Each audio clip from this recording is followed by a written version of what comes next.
Turns out, since this was a non-traditional college, I could start without a diploma. The only requirement was that I'd need to have a diploma, or an equivalent, by the time I finished. Hold me back 1 year in high school over a single gym credit? How about I go to college a year early instead? I hated gym class. Not because of the physical activity, I played hockey and football. But because there wasn't enough time to shower before the bell. So, for the rest of the day, you just stink to high heaven. Instead of dealing with that, I started walking the track with all the girls. This drove my coaches nuts. So, they flunked me in my junior year. And, to make it worse, they wouldn't let me double up my senior year. Basically, that meant I'd have to stay back an entire extra year, just for gym class. At this point, I had already picked out my college. I'd been accepted to a technical school and just needed to finish my senior year. So, I tried to work something out with the guidance counselor and the coach. But nope, they wouldn't budge.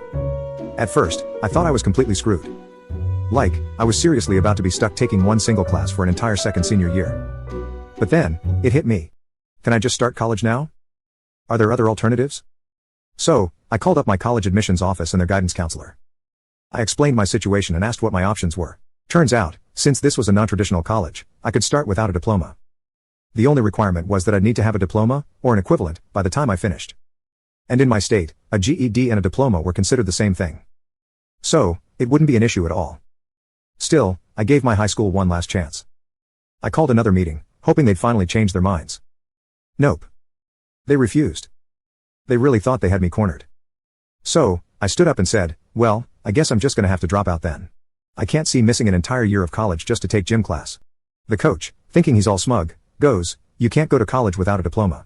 So, I hit them with what the tech school told me. And their faces dropped. That's when it set in for the guidance counselor. A dropout would look really bad for both her and the school during a state audit.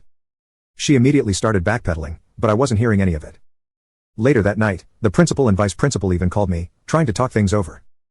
But at that point, I was already excited to start college in the fall.